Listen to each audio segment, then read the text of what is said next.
दोस्तों, ज्यादातर कोचिंग संस्थानों से आप जो भी नोट्स लेते हैं उनमें अधिगम की प्रकृति को यह कहकर छुड़वा दिया जाता है कि ये अधिगम की जो प्रकृति है बिल्कुल बोरिंग है और किसी काम की नहीं है। उसके बाद जब आप एग्जाम देते हैं तब आपको पता लगता है कि पेपर आउट ऑफ सिलेबस था। आप आज की इस क्लास में अधिगम की प्रकृति को देखिए और उसके बाद किसी भी टीचिंग एग्जाम के जो पुराने पेपर है उनको सॉल्व करके देखिए, फिर आप मुझे बताइएगा कि ये जो प्रकृति है काम की है या नहीं है।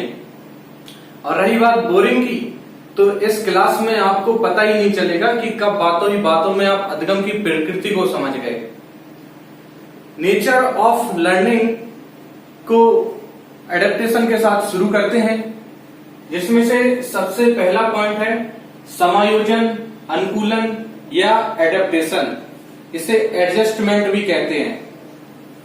दोस्तों, सबसे पहले हम लोग जानेंगे कि बालक एक जैविक प्राणी है।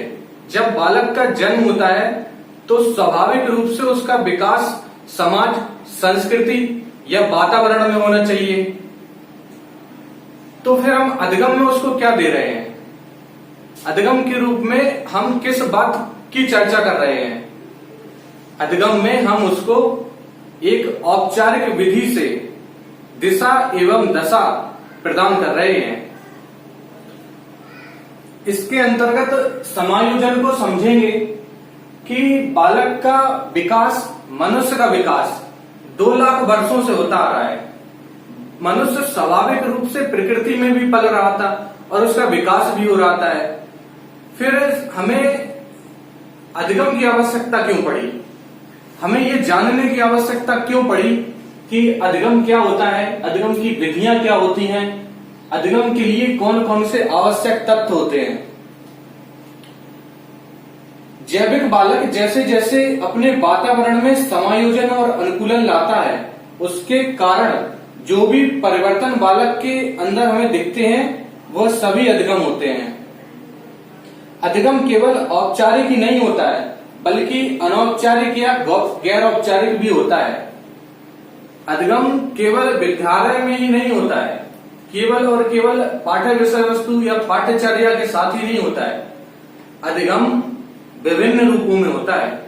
जैसे अनौपचारिक रूप से बालक अपने अनुभवों के द्वारा सीखता है, उसी प्रकार से जब भी बालक कोई नई चीज को सीखता है तो उसे अनुकूलन की आवश्यकता होती है। जब भी हम कोई नया अधिगम करते हैं हमारे व्यवहार में परिवर्तन होता है, और जब भी ऐसा व्यवहार में परिवर्तन होता है तो हमें अनुकूलन या समायोजन की आवश्यकता होती है।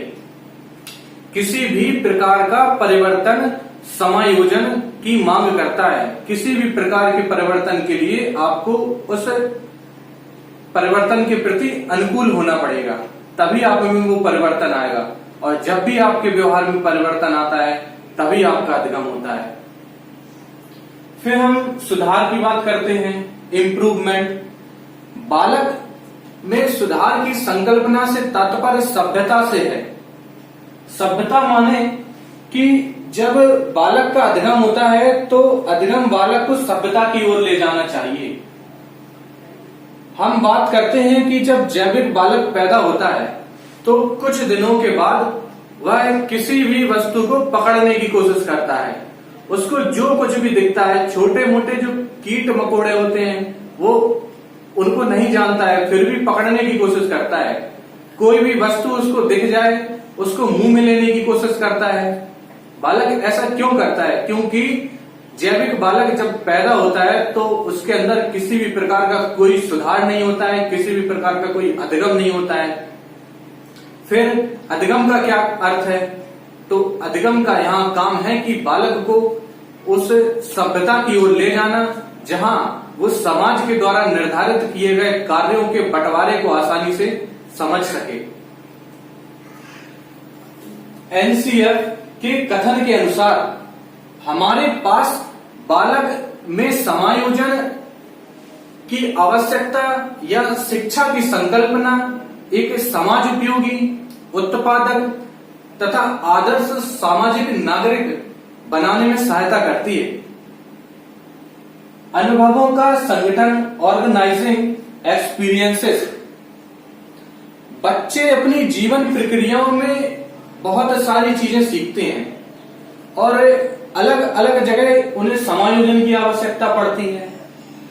अब ऐसे में जो बालक जो कुछ भी सीख रहे होते हैं, जो कुछ भी अनुभव बालक ग्रहण कर रहे होते हैं, उन अनुभवों को एक साथ इकट्ठा करने के लिए उन अनुभवों के संगठन की आवश्यकता होती है और इसे ही अनुभवों का संगठन कहा जाता है।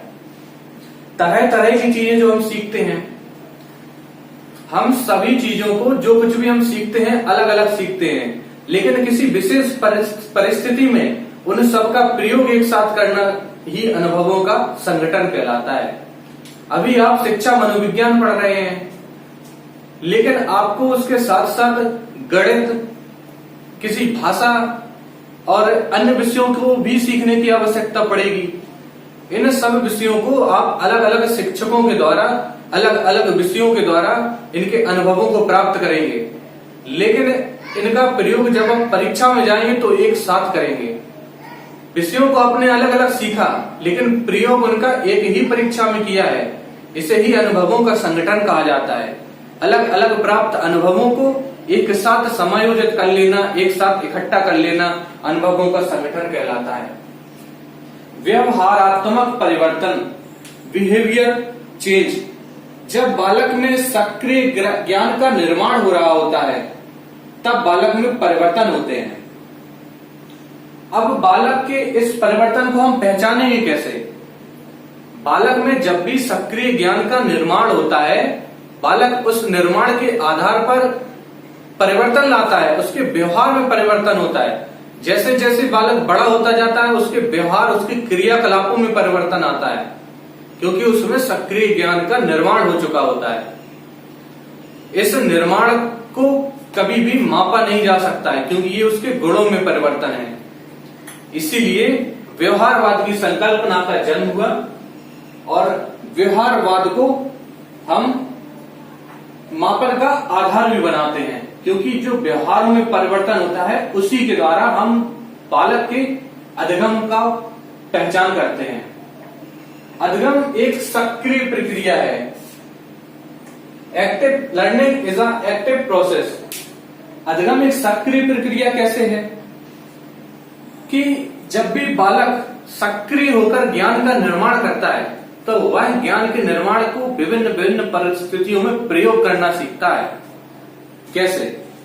कि बालक सक्रिय अनुभव को प्राप्त करने में, विभिन्न कार्यों को सीखने में, अलग अलग जगह अपने संज्ञान में, ज्ञान के निर्माण में अपने इस अधिगम की सक्रिय प्रक्रिया का प्रयोग करता है। उसके बाद हम जानेंगे कि सार्वभौमिकता, यूनिवर्सल। सार्वभौमिकता से तात्पर्य है कि सभी प्रकार के मानव में अधिगम के समान लक्षण दिखाई देते हैं। कैसे? जैसे दोस्तों, तरह तरह की सभ्यताएं हैं, तरह तरह का समाज है, लेकिन सभी प्रकार के मानव समाज में सीखने के जो लक्षण हैं वो सार्वभौमिक हैं। एक सभी सीखने के तरीके सभी प्रकार के मनुष्यों के लिए सुगम है। फिर हमें आवश्यकता पड़ती है अधिगम की। किस लिए? उन चीजों के लिए संवेदनशीलता लाने के लिए जो कि समाज में विभेद पैदा करती हैं। हम जानेंगे कि समाज में क्या विभेद ऐसा पैदा करते हैं जिससे कि हमें अधिगम की आवश्यकता पड़ती है। क्योंकि अगर सार्वभौमिकता है तो हमें अधिगम की आवश्यकता ही नहीं पड़नी चाहिए। समाज में विभिन्न प्रकार की जो विभेद उत्पन्न हो गए हैं, उनमें संवेदनशीलता लाने के लिए हमें अधिगम की आवश्यकता पड़ती है। जैसे कई समाज में लड़कियों को शिक्षा नहीं दी जाती है। ये एक सामाजिक विभेद है, ना कि यह कोई जैविक या मनोवैज्ञानिक विभेद है। विभिन्न प्रकार के आपने समाजों में देखा होगा, आर्थिक या सामाजिक रूप से लोगों को शिक्षा से वंचित रखा जाता है। यह पूरी तरह से गलत है। एनसीएफ इसका विरोध करता है, शिक्षा नीति इसका विरोध करती है, मनोविज्ञान इसका विरोध करता है। और ऐसे ही प्रकार के विभेदों को दूर करने के लिए हमें अधिगम की आवश्यकता पड़ती है। अधिगम को समझने की आवश्यकता पड़ती है। इसी प्रकार से शिक्षा का अधिकार अधिनियम 2009 में शिक्षा के सार्वभौमिकता की बात कही गई। शिक्षा के अधिकार अधिनियम में बताया गया कि सभी प्रकार के बालकों को, चाहे वो सामाजिक आर्थिक रूप से पिछड़े हों, अलग हों, उन्हें एक ही कक्षा में एक साथ पढ़ने का अधिकार प्राप्त है और यह अधिकार हमारे संविधान के द्वारा प्राप्त है। सार्वभौमिकता के बाद हम निरंतरता को देखते हैं। निरंतरता से तात्पर्य है कि बालक लगातार अधिगम करता रहता है। इसीलिए समावेशी एकीकरण में औपचारिक, अनौपचारिक, गैर औपचारिक तीनों की बात करते हैं। इसका मतलब हम देखते हैं कि जब बालक औपचारिक अधिगम नहीं करता है तब भी वह अनौपचारिक रूप से अनुभवों के द्वारा सीख रहा होता है। इसके बारे में हम बंडूरा के अप्रकट अधिगम की संकल्पना में डिटेल में जानेंगे। अर्थात निरंतरता से तात्पर्य है कि अधिगम जीवन पर्यंत चलने वाली एक प्रक्रिया है। बालक के जन्म लेने से प्रारंभ होकर के मृत्यु तक यह प्रक्रिया निरंतर रूप से चलती रहती है। बालक के जन्म के पूर्व भी यह प्रक्रिया प्रारंभ हो जाती है और मृत्यु तक चलने के कारण इसे निरंतरता का सिद्धांत कहा जाता है। थ्योरी ऑफ कॉन्टिन्यूटी अधिगम से संबंधित है। अधिगम की यह एक प्रकृति है।